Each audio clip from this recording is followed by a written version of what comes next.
Janvāra sākumā Kazdangas kultūras centrā uz pirmo kopīgo pasākumu tika pulcēti visi tie Ukrainas valsts piederīgie, kuri savas pagaidu mājvietas atraduši Dienvidkurzemes novadā. Tie bija vairāk nekā 80 cilvēki no Kazdangas, Rucavas, Dunikas, Nīcas un Vaņodas, kuri ar prieka asarām acīs vēroja īpaši sagatavotu koncertu, iepazīstot latviešu kultūras, spēka, dziesmas un dejas.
Cilvēkiem no Ukrainas nepieciešama savstarpējā satikšanās, lai nejustos tik vientuļi katrs savā pagastā vai ciemā.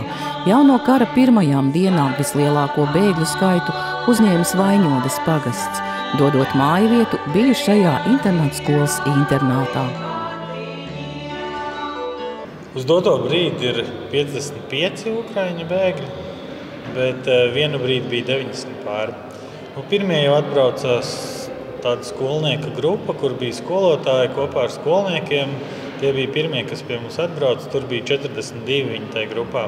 Skolotāji bija paņēmuši līdzi no savām skolām bērnus, kur vecāki tagad bija uzticējušies, lai tad izbrauktu, lai nebūtu jāpaliek Ukrainā. No kura reģiona tieši viņi bija? Viņi bija arī no Harkivas, no Doņetskas, no tiem apgaliem. Tur bija vairākas skolas, tur nebija viena, jo tur tas skolotājs bija no vairākām skolām, bet arī no tādām nelielām. Vēlāk jau arī pievienojās ģimenes, jo vietas mums bija, jo palīdzam viņiem, protams, tikt ar dokumentiem galā. Jā.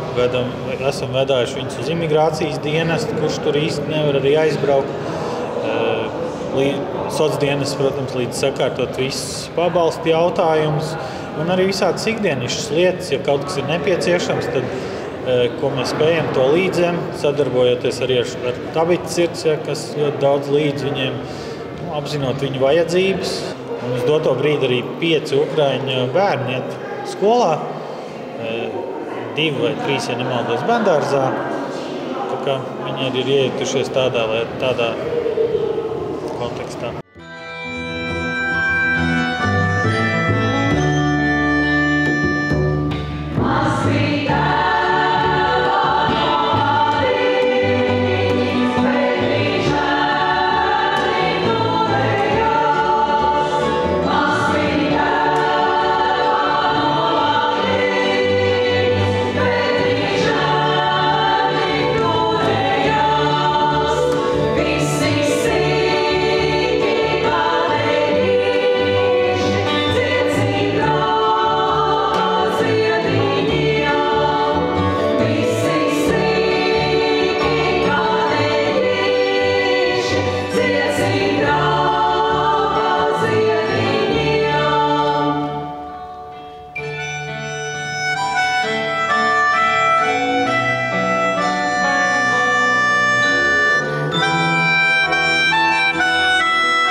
tas cilvēks, kas viņus sagaidīja aprīlī pie mums Rucavā, un mēs vēl joprojām uzturam ļoti siltas attiecības, un mēs regulāri tiekamies un pārunājam, un tā kā tās ir tiešām šīs ģimenes ir tādas mani mīs, kā, jau kā radinieki, var teikt.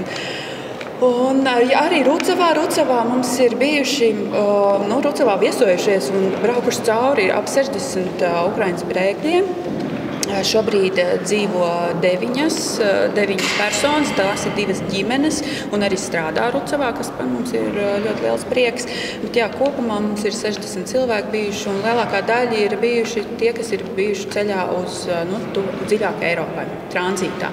Kāda ir vietējo attieksme?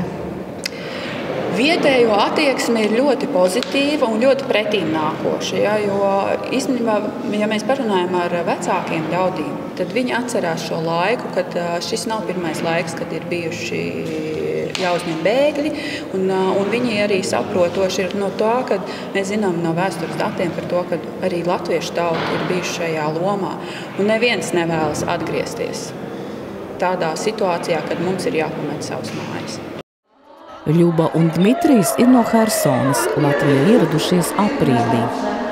Sagaidīja mūs ļoti labi. Tagad mēs dzīvojam un strādājam Liepājā. Strādāja par pārdevēju veikalā Lats, bērni mācās 1. ģimnāzijā. Labdien! Labdien! Labdien! Как мужа зовут? Дмитрий. Kur jūs strādājat? Strādāju par tālbraucēju šoferi. Es agrāk esmu strādājis Latvijā, Rīgā. Bija paziņas arī Liepājā. Aizgājām pie firmas direktora, viņš pieņēma, par ko viņam paldies. Direktor нас принял, помог во всем, в принципе, большое ему спасибо. Mācāmies latviešu valodu. Ir sarežģīti, bet pamazām šo to jau saprotu. Īpaši, kad pircēji ko jautā, lai gan pagaidām vēl atbildu krieviski, bet viens otru saprotam. Gribās jau, protams, mājās. Tur vecāki gaida, tur māja palika, kas, paldies Dievam, nav cietusi karā. No kurienes jūs esat? No Zaporižas apgabala. Mēs jau aprīlī atbraucam. Dzīvojam Vaņodē. Ļoti patīk, mierīgi un klusi. Visi palīdz. Liels paldies! Lielākais bērns iet bērnu dārzā, mazā gan vēl ne. Artjoms jau sāk mazliet pat runāt latviski.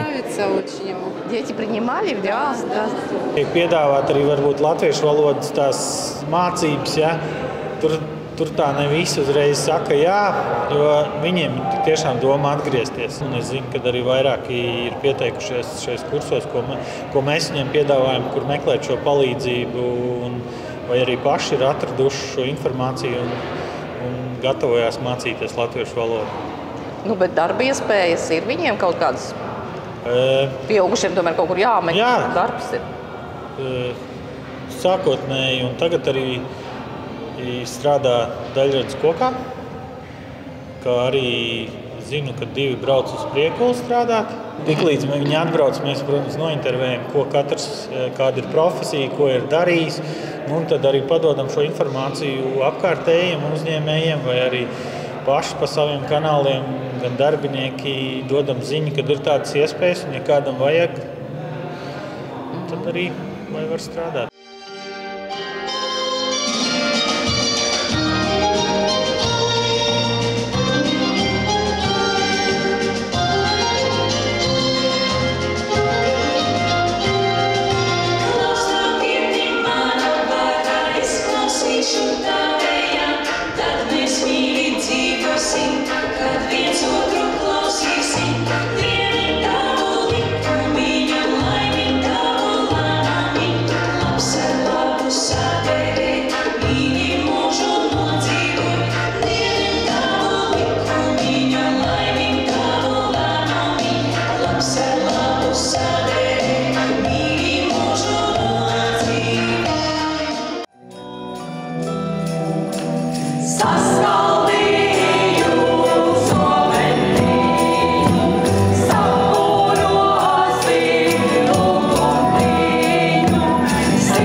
Dirskas jauniešiem atpūtas nometnē. Un lai mēs varētu spēt viens otram līdzēt, cik ir spēki, cik ir prāti, un lai ātrāk tas viss nomierinās, es teikšu tā, ka slavu Ukrainai, slavu varoņiem.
Kā jums patīk koncerts? Ļoti patīk. Jūs tik daudz uzmanības mums veltāt. Liels paldies! Noskaņojums, protams, ir nevisai, bet jūs mums to uzlabojat. Dāvājat svētkus.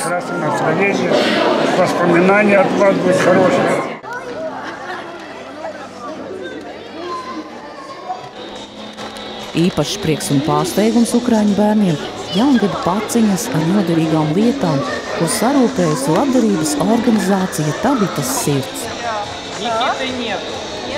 Александр Давыдов. Дякую.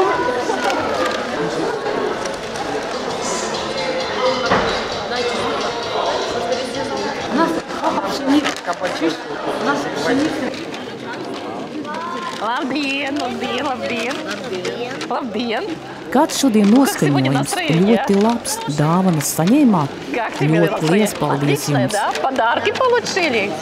Спасибо вам. Спасибо большое. Что вообще? Kas vislabāk patīk koncertā, dziesmas vai dejas? Gan viens, gan otrs. Mums ir mazliet atšķirīgāk. Jums ir cita kultūra, tāpēc bija interesanti paskatīties gan dejas, gan dziesmas. Cik sen jūs esat Latvijā? Mēs no augusta sākuma. Es ar mazmeitiņu no marta. Šeit ir klusu un mierīgi, nešauj un nebumbo. Tik daudz sirsnīga pateicības vārdu sen nebija dzirdēts kā no Ukrainas ļaudīm. Neraugoties uz pārdzīvotajām kara šausmām, viņi ir garās, stipri un tic uzvarai. Skaudrs ir Oksanas stāsts, kura ieradusies no Luganskas apgabala Rubežnajas pilsētas. Slava Ukraiņai, slava Latvijai! 15 gadus Ukrainā es strādāju par animatoru. Lielākā daļa no kostīmiem sadega. Izdevās izglābt šo lāča tērpu, kurš pusmašīnu aizņēma. Atbraucām 1. jūnijā. Mēs bijām frontes līnijā. Mūsu māju iznīcināja 5 minūšu laikā. Paši atradāmies garāžā. Tas ir brīnums, ka mēs izdzīvojām un tikām ārā no turienes.